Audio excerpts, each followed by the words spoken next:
You're listening to the Goof Norton Radio Show. He's the best of the best of the best. He has a wonderful voice. If you don't like him, you don't have a soul. I'm sure your sister will. Hey, babe, you want to go out?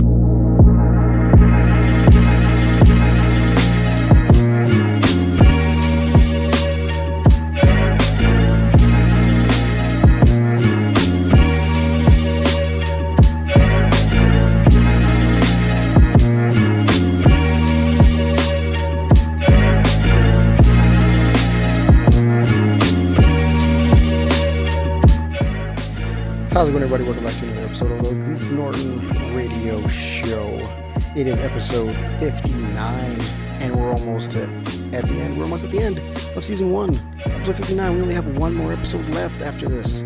It's episode 60, and then we start the new season in October. It's season 2. We'll be kicking it off then, and I can't wait. I'm excited. I've been putting out these episodes because we're on a new platform now. We're on another platform. 11 platforms now. 11! It's crazy. I just got the email this morning as I woke up where you can now find us on overcast.fm. You can find the Goof Norton Radio Show, go on there and view all 4 episodes that are out currently. After this one will be 5, but now 11 platforms. That's insane. Again, it's insane. Every platform we get to have the show on is amazing. It's insane. I love it. And I would want nothing more than, just to keep expanding from here. So we got some interesting news stories listed and ready to go for you guys today. We've got 5 stories for you guys, and then I've got some other topics I have written down that we will talk about. And the first one comes from a game that has really been hit or miss for me all year. And it's from Rainbow Six. It's Rainbow Six news, basically. If you don't know, Rainbow Six has been one of the most frustrating games for me because of the community being so toxic and people, team killing and all that stuff all the time. That gets annoying. Mm-hmm. So what obviously what I try to do is play with friends. If I do play the game, and I play it for bonding time, I guess you could say, for time to just chat, goof around and have some fun. And more recently, obviously, people have been getting sweaty on casual, which is stupid, but whatever. So the news is everything coming in Rainbow Six Siege, Operation Ember Rise, and what it means for the meta. There's an article on PCGamer.com where I get all my gaming news. If you're anybody interested, go to PCGamer.com and check out some awesome articles for your faces. This article is by Morgan Park. And so after weeks of leaks and rumors surrounding Rainbow Six's Operation Ember Rise, Ubisoft has finally unveiled 2 new operators and a dramatic rework of its strangest map. New attacker Amaru and defender Goyo aren't upending Siege's meta, but they bring along 2 gadgets that play against established expectations in fun ways. A window-bursting grapple hook and a deceptively deadly deployable shield. Amaru, compared to the... so this is Amaru's description. Compared to the often complicated gadgets of the new... gadgets and rules of new Siege operators, Amaru is simple and intuitive. She's a 2-speed, 2-armor attacker, equipped with a Gara hook, a limited-use grapple hook launcher that propels her up to windows or ledges in seconds. Seriously, it's pretty fast. Oh no, that's not going to be fun to deal with. So the video, I'm going to leave the article in the description below so you guys can go check it out, and there's a video there as well. It's pretty fast. For Siege standards, that's pretty fast, and that's not going to be fun to deal with. Usually breaching a window is a process. You can run up to a wall, slowly rappel up a rope, and knock out the window manually before vaulting in. Amaru's hook boils that process down to 1 click. You designate a destination and just go there. With a few caveats. Sorry. I'm very tired today. While the Gara hook gives off serious Apex Legends Pathfinder vibes. You can shoot it off anywhere. It has 4 uses per round and only works on certain windows, ledges, and hatches. It's purely a mobility gadget, which is a real rarity for Siege. Amaru seems like a niche pick, but I can already feel unique opportunities as a lone wolf infiltrator. Her speedy infiltration messes with every player's basic instincts about enemy behavior, while Kapkan is placing traps across the map. Confident the attackers are still outside approaching the building, Amaru is already in the next room. She breaks the rules of how fast an attacker can usually get somewhere, and it's bound to catch veterans off guard.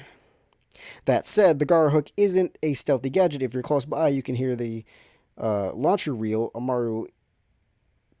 You can clearly hear the launcher reel Amaru in like a trout on a fishing pole. Okay. If she tries to simply burst into the objective immediately, defenders can easily look in her direction and take her down before her feet touch the ground. Amaru is helpless until the entire grapple is complete. So it's worth it to drone ahead and zip with caution. One notable counter, of course, Castle. The Gara Hook won't penetrate through Castle's barricades. In fact, it won't accept a grapple up to the window at all. Amaru can rappel up to the window and place a breach charge, but that sort of thing defeats her purpose, unless assisted by Ash, Sophia, or a frag grenade.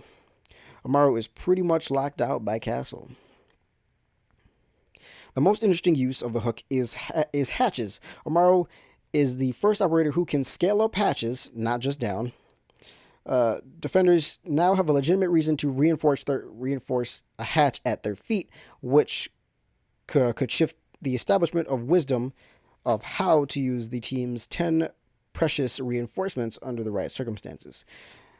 Do we cover this vulnerable wall, or make sure Rico Rodriguez can't zip up from under our noses? One hatch climber likely won't make that much of an impact, but it's a fascinating new precedent for the Siege meta. Like Nock and Warden, I know that's not how you say her name, but I don't know how to properly pronounce her name. And Warden last season, Ubisoft has gone the route of reusing lesser-known weapons for Amaru and Goyo instead of creating new ones. There are now 100 weapons in the game, so I get it. For primary weapons, Amaru takes a pick between a G8, a 1 LMG, previously exclusive to IQ, the Habana and Echo's Supernova shotgun, which can now equip a suppressor. Oh, that's fun. It's a non-standard setup, noticeably lacking an assault rifle. A GA81 is a functional primary, but I'll always prefer the balanced recoil and fire rate of an AR. Her secondaries are also non-standard. She can take Jackal's ITA-12S shotgun or the British SMG-11.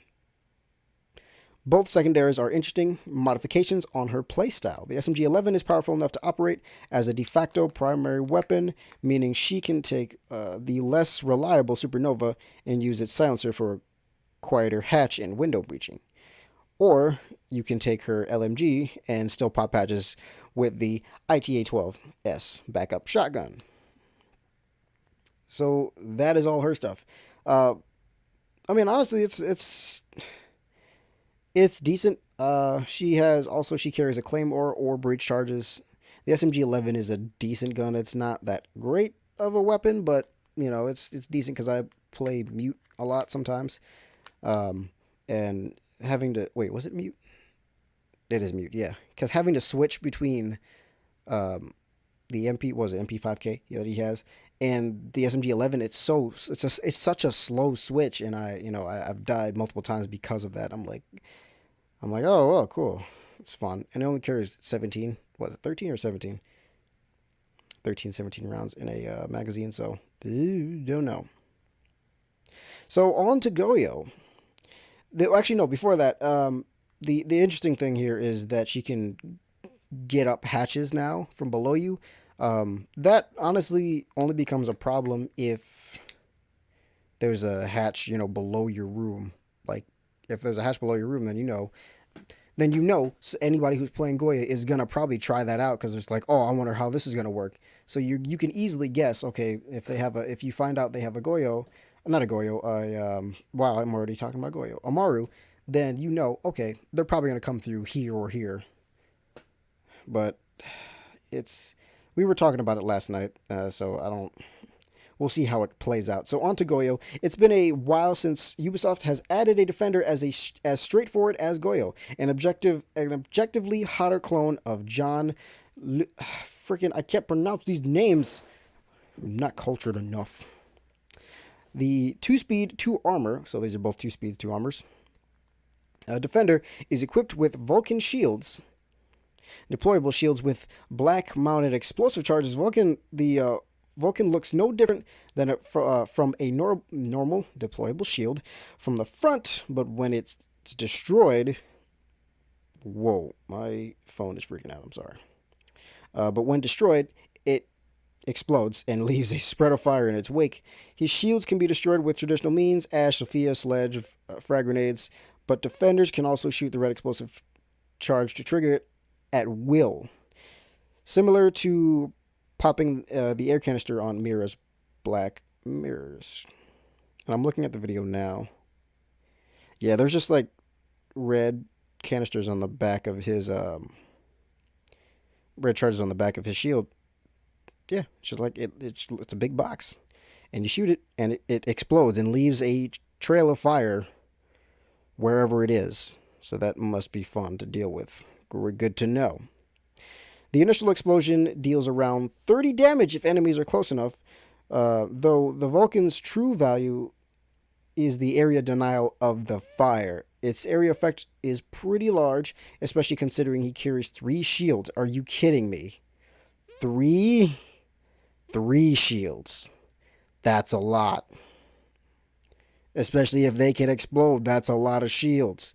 The fire is similar to Smoke's gas canisters, but it appears to tick damage faster and kill a bit quicker. Okay, there it is. I was looking for it. So he's the one who's going to be the hard one to deal with because he's got 3 shields. 3 shields. Now people are going to be a lot more wary of breaking down shields. And then, so where's the... let's keep reading and see if there's a balance for it, because I'm so wondering who's going to be able to counter this guy. The Vulcan shield has the advantage and possible disadvantage of being used by being usable by anyone. Once placed, Goyo can leave it up to his team to detonate the shields when the time is right. This is where you can have the most fun synergizing with teammates. Placed in view of Maestro's evil eye, the Vulcan can be detonated by the camera's laser installed on a doorway. The shield combos nicely with Capkin's EDD traps. Oh, this is going to be the worst guy on defense. Oh boy. He also carries impacts and nitro cells. Vaulting over the shield detonates the trap, dealing 60 damage, which detonates the shield around 30 more damage, followed by fire damage that will likely kill you.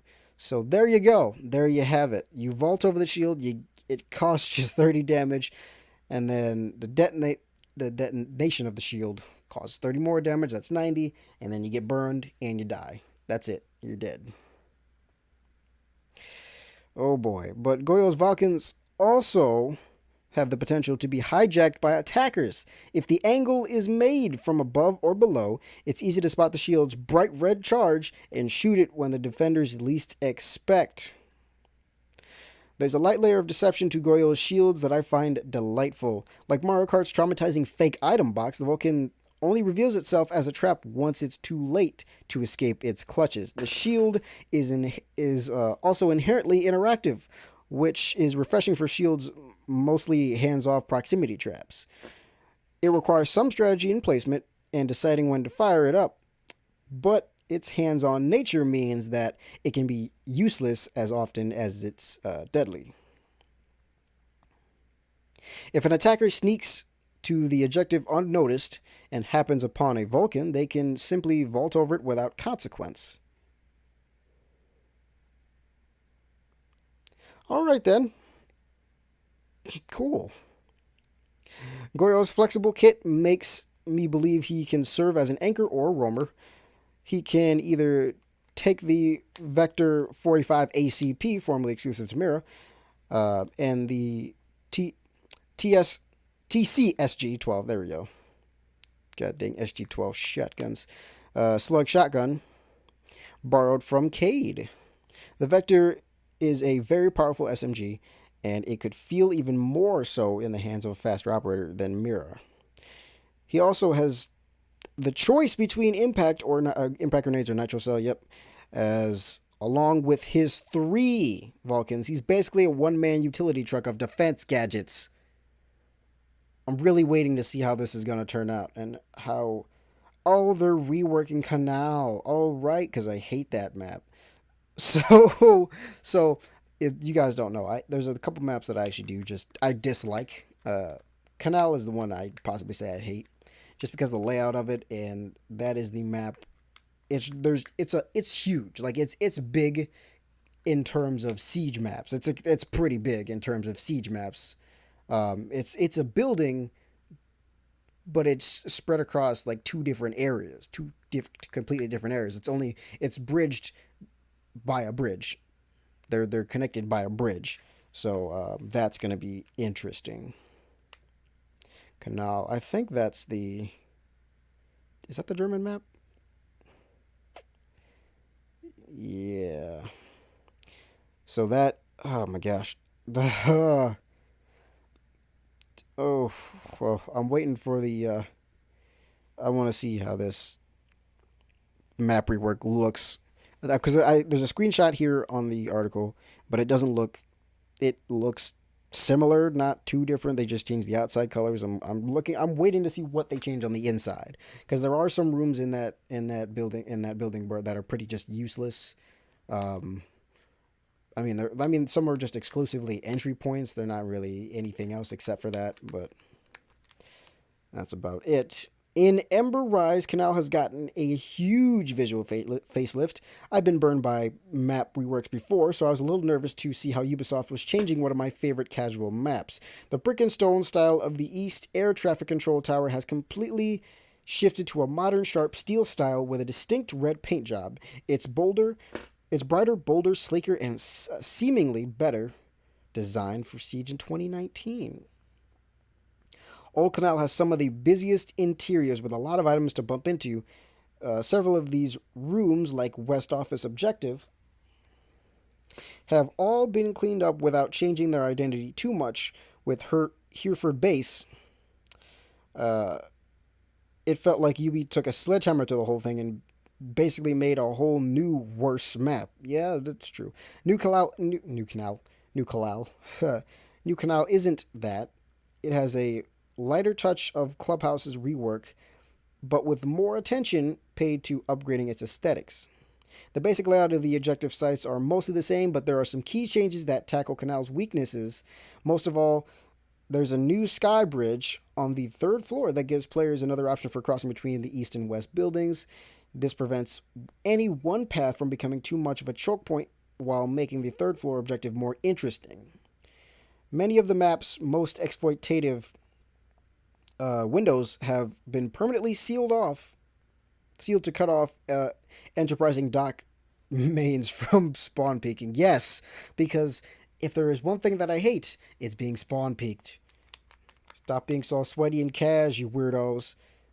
And that's something we'll talk about later. And there's also a gigantic submarine floating just outside of the map. That's neat. We won't know how good the Canal rework is until we've bent and broken it over a few months, but it gives an amazing first impression. And here's some other updates with Rainbow Six. Rainbow Six is getting an unranked playlist, which has all the rules of ranked without the stress of losing MMR. Ubi is adding a new top tier rank called Champions that goes even beyond Diamonds. Champion status starts at 5,000 MMR. Ranked now has a squad MMR restriction, so some players won't be able to queue together if their skill is too varied. The goal is to prevent bronze players from inviting their diamond friends to carry them in ranked. Theme Park, Fortress, Hereford Base are out of ranked. Are you kidding me? And Canal is obviously... Oh gosh, why? But why though? But why? See, okay, so here's the issue that I had with ranked, because I'm, as you know, I'm not a ranked player, but we've freaking had to play ranked for like the past 3 days, and it's been angering me. I'm ranked gold 3 now, I guess, and that's it. I'm not. If I can resist, if I can avoid playing ranked, I will. But there's just too many rounds, and it's bomb. I don't like playing bomb. I don't. It's. I don't like having two objectives. I like having one objective because that really helps me focus on having a plan to get to that one point. You know, it's a lot easier for my brain to work with that. I'm like, yeah, don't give me options. Don't give me options. Give me one place to go, and we'll be good. But theme park, fortress, and Hereford base. Oh, Hereford base. Where did I start playing Siege like a year and a half ago? I've almost been playing 3 years now. Oh, I'm sorry, 2 years ago I started playing Siege. Was it 2.5? I can't remember exactly when I started playing Siege. I think, no, it was before I joined the army. It was before I left for boot camp. Sorry, it was after I joined the army. It was before I left for boot camp. But shoot, like it. I was there before when Hereford base was before it got reworked, and it was cool. Like that was an okay map. It had basement. It had an upstairs room. I mean, I'm kind of. I wish they would have kept the old one, and and had the new one there. Like I really wish they would have done that. Maybe made a separate game mode or something like that, or where you could have or just have and bring back the options where you could choose which maps you wanted to play on. Like, I wish that wasn't only in ranked. I prefer it to be in. I prefer it to be in all the not ranked, where you can't choose the maps, but I wish you could choose matchmaking preferences. There we go. That's what I'm talking about. Where you could choose which maps you wanted to play. I wish that wasn't only in Terrorist Hunt, because that's only in T Hunt, and I wish it wasn't, because that's ridiculous. So I really do wish they kept like their old maps. And heck, if it's only in custom, then fine. At least we still get to see how it was and compare it to the new ones. But it is what it is. And then, so with theme park and fortress, and I forget what fortress even looks like. Fortress has to be one of the new ones, because I don't recognize, because the name doesn't bring an image to my head. Because Outback, I don't like very much, because I don't like, I still don't know the map very well. And that's what makes it frustrating to play, is now that you don't know what the map looks like on the inside at all. Like, you're confused about where rooms are, and you're like, okay, how do I get here without getting snuck up on by a Cav, because she is evil in that sense, or by any other silent player like frickin' Bandit likes to be antsy nowadays. So the question is, how do I get there? So now, I wish they'd take out Outback. I mean, they shouldn't, like, here's the thing, they should wait till the next season to add the old season's map into ranked. That way it gives people the entire, however long it takes them, whether it's a year or whatever, for people to realize, okay, this is what the map looks like. You've had plenty of time to figure it out and look at it and play it. So now we're going to put it in ranked. So be ready for it. Like, that seems a little bit more fair than just adding it, like, right off the bat. But hey, I'm just a player, and my opinion doesn't mean crap. So this leaves the pool at 12 maps. Season 4's map rework is a theme park is theme park, so it will likely be added back in later in the year. Rainbow Six is jumping on the Battle Pass bandwagon. The program is rolling out in 2 phases, starting with a free Battle Pass sometime this season. I'm not reading more on that here, because why Battle Pass? Why Battle Pass? Why Battle Pass? That was just the first article. So there's a lot in that one. I know there's a lot to absorb in that one. But we're going to move on to the next one, because we got another producer leaving their company. So the lead producer of next Dragon Age game leaves BioWare. Fernando Mello, this is an article by Samuel Horty. Fernando Mello is the second producer to leave the company in as many days. So Fernando Mello, I know that if that doesn't make sense, I'm just reading it as it is. Fernando Mello, lead producer on BioWare's upcoming Dragon Age game, has left the studio following Anthem lead Ben Irving, which we talked about, out of the exit door. Mello worked as a senior producer on Dragon Age Origins and Dragon Age 2 before becoming director of online development in 2011. In 2015, he left the role to work on the online portion of Mass Effect Andromeda. Yeah, there we go, I said it right. And was later made lead producer on the next Dragon Age game, codename Morrison. Mello said he wanted some time to disconnect and explore a couple ideas for the next chapter in my career. On one of his tweets, he said, "Today was my last day at BioWare after 12 years, and that's a heck of a lot of feels. Tonight, I go to write my name up at our local pub alongside many other amazing peers over the years, and it reminded me of a lot of folks no longer here that I miss dearly." In a parting email to his BioWare Edmonton colleagues, which you can see in the tweet thread above, which I read, Mello said Morrison was well underway to becoming the definitive Dragon Age experience. I'm incredibly proud and honored to have played a part in that, and I'll be eagerly awaiting the opportunity to experience the next Dragon Age as a fan this time around. Last month, a short story collection all but confirmed the setting for the next Dragon Age game. So that's the second producer to leave BioWare. So we had the Anthem lead producer, and now we have the Dragon Age lead producer leaving. My question is, what's going on? Now, I'm sure people leave companies and all that stuff all the time. That's not an unfamiliar thing, and that's not uncommon. I've had my fair share of that, so I don't really, I left my security job, but for good purpose. But I just want to know, what's going on, what's going to be next for these guys and where they're going to go. And what does this mean for BioWare? What are they going to do now? How, I haven't seen any responses from them, but it's going to be interesting to see where they go from here. So we have some other news in Dark Developer reveals why he turned down Epic Store exclusivity.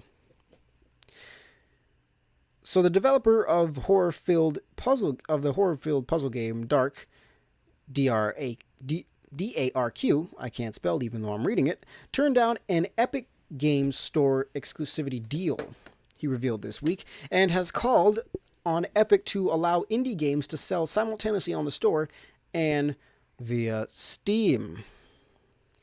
Epic contacted Vlad Marhulitz, the solo developer behind Unfold Games, 3 days after he revealed Dark's Steam release date. On July 30th, I was contacted by Epic Stores proposing that I enter into exclusivity agreement with them instead of releasing Dark on Steam, he said. In a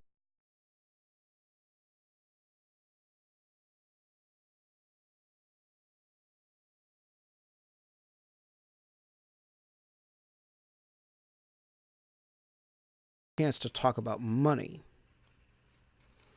Now that's an interesting way to put it. Now they made it clear that releasing Dark non-exclusively is not an option. Those are very serious words there. Let's keep reading. Dark came out on Steam this week, and Marhulitz said he'll probably make less money selling through Steam than he would if he had accepted Epic's deal, which included a minimum revenue guarantee. The idea of getting some upfront payment on top of guaranteed revenue sounds great, but he didn't want to break a promise to players who expected to buy the game on Steam, he said. Turning down the Epic exclusivity offer might have been a foolish decision in the short term, considering the amount of money that might have been involved. When thinking long term, however, this was an easy and obvious decision to make in my case. Pulling the game off of Steam a few days after Steam release date announcement would forever ruin the credibility of my studio. I would like for my customers to have confidence that my words mean something, especially when making an announcement as crucial as a release date / platform. We're only like halfway through the article, but this so far is this makes Epic look kind of like a jerk, because the saying that they made it clear that releasing Dark non-exclusively is not an option. That is that's some real those are serious words from someone from Epic. Epic seems to be getting too big for their britches now, that they think they run things. I know they're popular, but they need to be put back in. They need to be put back in line with the rest of the companies here. Sounds like they think they're the big head honcho. This isn't the mafia, people. Not over here trying to cut throats and all that, make people disappear. And then saying that, he'll probably make less money selling through Steam, but he had a commitment and he's keeping with it. And that right there is something that I personally would appreciate from a company. If they say, hey, we're going to release this game on Steam, we're going to release this game on PlayStation, Xbox, Nintendo, wherever, and it's going to be on this date. And if they don't come through with that, I'm going to be like, okay, where's the game? I'm going to, be like, where's the game, guys? I'm going to be tweeting at them and being like, hey, where's the game? If it turns out that they, well, I wouldn't call it, a lot of people would call that selling out. But why would he move and break the deal with the consumers, with the players, just for a little extra cash? And short term, they're right. It is foolish, but long term, like, this dude, he obviously knows what he's doing, so he was smart to turn them down. So the article continues to say he wanted to give players as many options as possible. He said he's also selling the game through GOG, for example. I wish the Epic Game Store would allow indie games to be sold there non-exclusively as they do with larger, still unreleased games, Cyberpunk 2077, so players can enjoy what they want, a choice.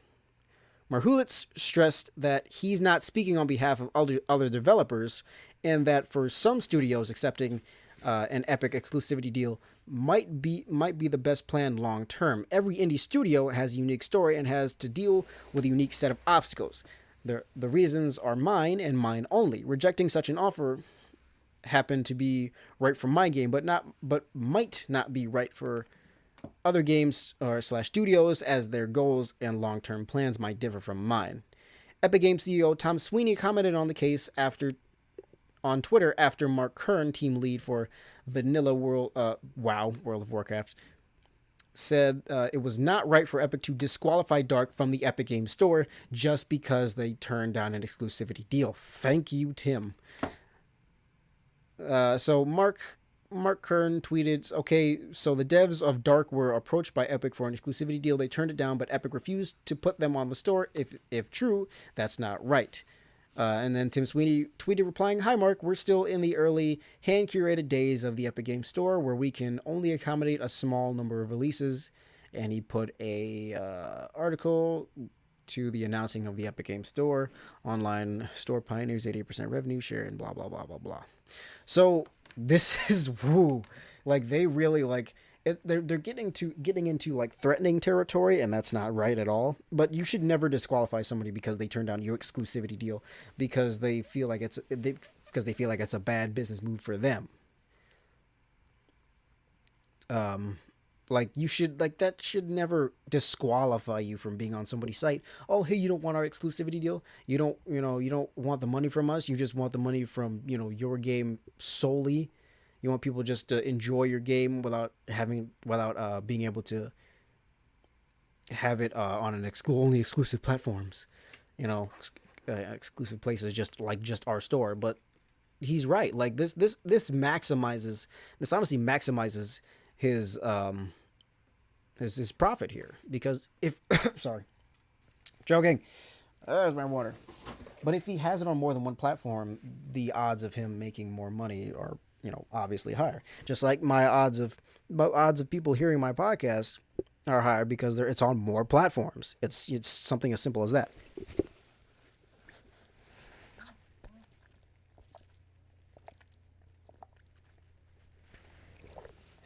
Oh boy, I'm sorry. I have something stuck in my throat. I have to drink some water. Whew, that was weird. So we're going to take a break now. Just a short, quick break, and we're going to go to our sponsor, and then we'll be right back.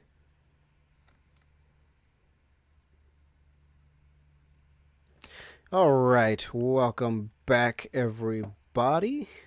We are here still, and so far we've had some interesting news stories. Like, that was just, what was that, 2 news stories we only got through. We had 5 articles lined up. I don't know if we're going to get through all 5 because I still have some stuff I want to talk about. So I think what I'm going to do is go through one more story, and then we'll talk about the topics I had written down. And just so you guys know, episode 60 may be it's going to be a long one. Here's why. Because I'm finishing off the series, finishing off the season. And if you guys want to check out the rest of the season, I know some of you guys who are listening to this for the first time on a different platform who don't know me outside of YouTube, all my podcasts previous to the episode 55 which is where I started. They're all on YouTube. I started my podcast on YouTube, so that's where they all are. From episode 1 all the way up to the episodes up to this episode, which is the most current one. If you're watching this on YouTube, you're watching this late. These episodes have already been released on other platforms, which you can find me on by going to anchor.fm or going to Spotify, going to Apple Podcasts, Google Podcasts, Overcast, Pocket Casts. You can find me on Spreaker and SoundCloud.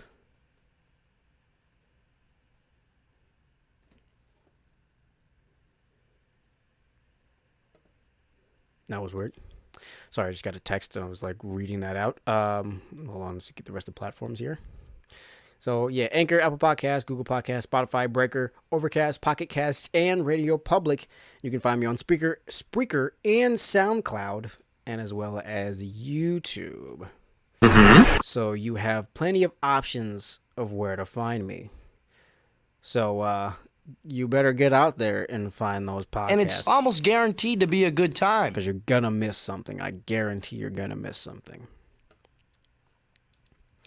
So if you want to support the podcast, go on anchor.fm. I will leave that link in the description as well, wherever you find this podcast, and support the show. You can become a subscriber of the show. You can become a supporter of the show for just as little as $1 a month. $1 a month. It's the price of a candy bar these days, at least. You'd be supporting the show and helping me grow this. So in the previous part of the show, we had Rainbow Six news. Oh, we got through 3 articles. Okay, no, that was right. We got through 3 articles. We got Rainbow Six news, Epic Games news, and another lead producer leaving. So we got some Minecraft news for all you Minecraft players out there. Official ray tracing support is coming to Minecraft. This is by Jody McGregor. So we've seen some modders adding path tracing. Drinking water is not a good idea before I actually start reading. We've seen modders add path tracing, which is similar to ray tracing, to Minecraft with impressive effects. But now, NVIDIA have announced they're working on official ray tracing support for it. This is only a week after the Super Duper graphics pack was canceled for being too technically demanding for Minecraft. Here's how they describe the benefits of upgrading a voxel-based game in this way. Lighting is upgraded to real-time global illumination, enabling light realistically illuminate. Okay, yeah, I almost did not read that word. Light, enabling light to realistically illuminate blocks, the buildings as the world is modified. Emissive blocks like glowstone and lava can illuminate environments along with other dynamic game elements. Water, glass, and other reflective surfaces show accurate real-time reflections mirroring their surroundings. The good news is that this upgrade will itself be moddable, and so in So new in-game designs that were previously impossible become a reality. Be those a spooky ravine that fades into darkness, filled with hostile mobs, drawn to the light of the player's torch, fun houses made of mirrors, or caves that glow in the precious resources, or dangerous lava within. According to Polygon, we can expect ray tracing to arrive in Minecraft within the next year. So isn't that awesome? I have honestly, well, I was on my Minecraft binge, I guess you could say, like months ago. So everybody's coming back to it now. I'm like, well, all right. So something I wanted to talk about is outside of the gaming news. Actually, one of these are actually I'll go through two of these. One of these is outside of the gaming world. One of these is inside. So the one that's in the inside, it's a small pet peeve of mine, and I don't know why it is, but it always bothers me when someone in a Facebook group, usually this is where I find them, they post their gamer tag and they're like, "Add me," and I'm like, I want to, but what games do you play? Like, I don't know what games you play, and it's like, for me, I don't know why it's frustrating, because, and I think it's mostly because I'm like, I really want to add you and I want to be your friend, but I can't if I don't know what games you play. Just, and that's the hardest part. I'm like, it doesn't make sense for me to just add you and then find out later, like, oh, you don't play the games that I do. You don't have any of the games that I do. Cool, great. Now I'm just and I don't talk to people just in chat while I'm playing a different game a lot. I don't do that often. I only do that. It's a rare occasion. If it's like friends that I'm like, while they play COD, I play Rainbow Six, waiting on them to switch over to Rainbow Six. That's a different thing, but I know that they're coming over to a game that we all can play. But just talking to someone in general, like, that's not my thing usually, because either I'm recording or I'm playing with someone. So that's the only two things that I do on my Xbox anymore. I don't really play for leisure, which is bad, because I need to start playing for leisure or else I'm gonna burn myself out. But because what I end up doing in these groups is when I post, something about add me, I post, okay, hey guys, I'm new to the group or whatever. Here's the list of games that I play. Here's a list of them, so you can look through them and be like, oh, I play that game. Let me add you. Let me put my gamer tag below. And that's how you find people. Like, tell me the games that you play straight out the gate, so I don't have to go out and ask you. You just tell me, hey, these are the games that I play. Bam. Now add me if you play any of these games, because it doesn't make too much sense outside of that. But if you're a gamer who just talks to people, in voice chat, or in party chat, while you play another game, and while you two are playing two separate games, but guys don't ever plan to play the same game, like, at all, because you guys don't have any similar games, let me know, because I don't know anybody who personally does that. Because usually, like, if you're on the Xbox chatting, usually playing in the same game, or you're getting ready to. So that's the only way I've known it. That's where I'm going to leave it. So the last thing I want to talk to you guys today is about a little bit about kindness and about being helpful to people. If someone doesn't know something, help them. If someone doesn't know something, help them, because nobody knows everything. It's a common thing that people say, but it's absolutely true. It's so true. It could not be more true. You don't know everything, and if a person doesn't know something that you know about, then tell them, like, hey, hey, it's like this, Now Don't be a douchebag about it either. Just be kind and be like, just help them out. And here's the one thing that I hate. When people don't know something and they're like, oh, you don't know about that, idiot, then not only do they not know still, but they also feel terrible. And that doesn't help them at all. You're not solving the problem. You're making the problem worse and making that person feel like crap because you were fortunate enough to know this information. Not everybody grows up the same way, goes through, the same type of schooling. At least nowadays they do because of Common Core, but Common Core is stupid. But everybody goes to different schools and all that stuff. Like, and that happened with me. I've had to realize that, okay, I was in some cases I was wrong, because I've been guilty of this before, but obviously now I don't do that anymore because that's terrible. Now that I know it's terrible, but if someone doesn't know something, just be like, hey, what's this? And I make a conscious effort to, if someone doesn't know something and they ask, then I tell them, oh yeah, it's this. It's this, it's not that, contrary to popular belief. Like my parents didn't know that almonds were not as good for the environment as you'd think. Hold on, let me pull this up again on my phone, because I did have one more topic for you guys that I kind of forgot.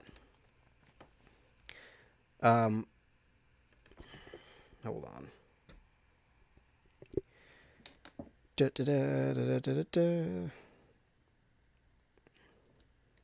Because it's oh boy.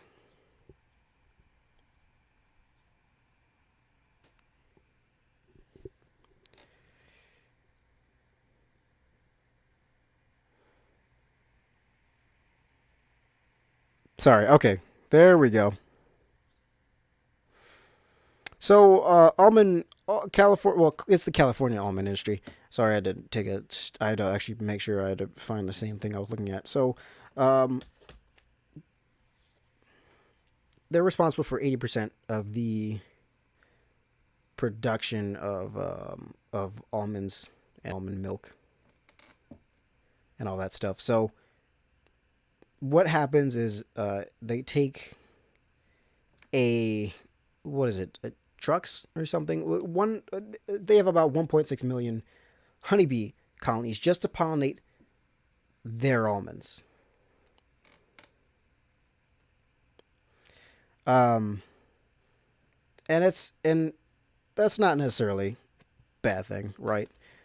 But it could be better if they were just allowed to come and go as they please, rather than just being kept in one place.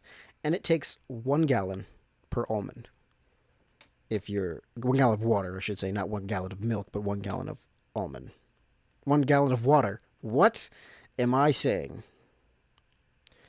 And that is, oh boy, that's a lot of water.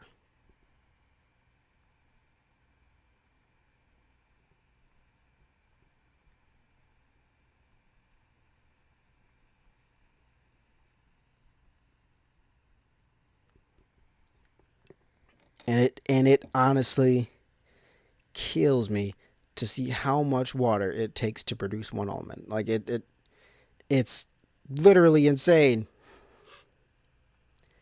1.1, well 1.1, but 1 gallon of water per almond to grow 1 almond. That's a lot of water. So that's why I'm not an almond milk drinker. And also last thing I had to talk about today. So a lot of people I've seen in the past year or so get persecuted and all that stuff for things that they've said years ago, 4 years ago, 5 years ago, 10 years ago. And honestly, get over it. Honestly, I'm going to say get over it, because do people not change? Is change can people not become better? Can people not better themselves and over time in life? Is that not a thing that's allowed anymore? Can we not, once we say one thing bad, we have to be bad forever? Because I know for one thing, I've said things before in the past when, back when I was a teenager, all grungy and all that stuff. I'm like, oh, life's terrible. I'm like, yeah, no, I don't really feel that way anymore. Are we not allowed to change? Are we not allowed to go through life and be different? Like, people's opinions change about stuff all the time. I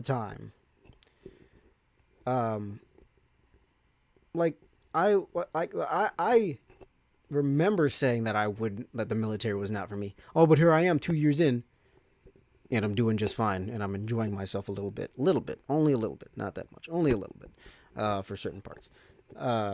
But here I am enjoying the benefits and all that stuff. So, it's people can definitely change, and that was within a year or so. So people say stuff all the time, and especially if it's in the way in that's why I don't hold people's pasts. I don't hold their past over them, because it's ridiculous. People can change. Some people want to change. Some people have been bad. They've said some really terrible things, but they try to, they spend the rest of their days, trying to correct that and make up for it, and just be better because of that. But yet there's people who are alive on this planet that decide it's a good idea to bring them down and bring up that old stuff that, remember you said this, it means you're still a terrible person because that was back in 2000. You said that back in 2000. It's 2019. You're obviously still the same person. 19 years later, even 5 years later, 1 year later, you can change who you are. So don't hold that stuff over them so harshly. It's ridiculous and it's rude. If someone is trying to change, and if someone is honestly making a conscious effort to change themselves and to not be that person anymore, let them, help them, encourage them, be like, hey man, you're doing good. You're not the same person you used to be. I like to see that you're improving. That's good. That's awesome. Let's keep up the good work there. Don't hold them down. That's ridiculous. It's like, because if anybody, a group of people held you down for every mistake that you made, you're like, oh, you're that same idiot who didn't know 1 + 1 was 2 the first time. You're that same idiot who didn't know how to tie his shoes. You're that same idiot who didn't know how to do his taxes the first time. You wouldn't like that very much. You'd be like, I know how to do this now, but no, you're still the same idiot who didn't know how to do that 5 years ago, 6 months ago, yesterday. So it's frustrating to see that happen to people, and that's one of the things that makes me freaking shake my head at humanity and being like, oh wow, you guys are really holding this over this guy, even though he's making a conscious effort to change and he's really trying his best not to go back to the old way of living that he was. But sure, yeah, no, he can never be new, can never be changed ever, never. Get over yourselves, people. Act like you guys have been perfect all your lives, that you haven't. Guarantee it. Ugh. It's so frustrating to know that that's a thing. It really is disappointing to know that's a thing. Like, oh yeah, these people out here think they've never made a mistake in their lives, but if somebody held that freaking over their heads, they'd be like, guys, stop, what are you doing? I changed. So be kind, or else you'll make yourself look like a fool. Thanks everybody so much for listening. Hope you guys enjoyed this episode. If you want to check out the episode elsewhere, you can find me on Anchor. You can find me on Apple Podcasts, Google Podcasts. You can find me on Spotify. You can find me on Breaker, Overcast, not Overcasts, but it's Overcast, Overcast.fm. And then you can find me on Pocket Casts, Radio Public, YouTube, SoundCloud, and Spreaker. Those are all the places where you can find me. And it is amazing that we are on so many different platforms. And I hope that we keep expanding and hopefully get more sponsorships in the future. If you want to support the show, you can. And you can also leave a voice message. If you're a listener, you can also include a voice message you send a voice message to me. And I'll probably end up playing it on the show for the 60th episode or something, or for a milestone episode, whatever. So yeah, if you want to support the podcast, you can support it for the low cost of just $1 a month. Just to support the show. $5 a month, $10 a month. I don't think it let you go past that, because would be ridiculous. But yes.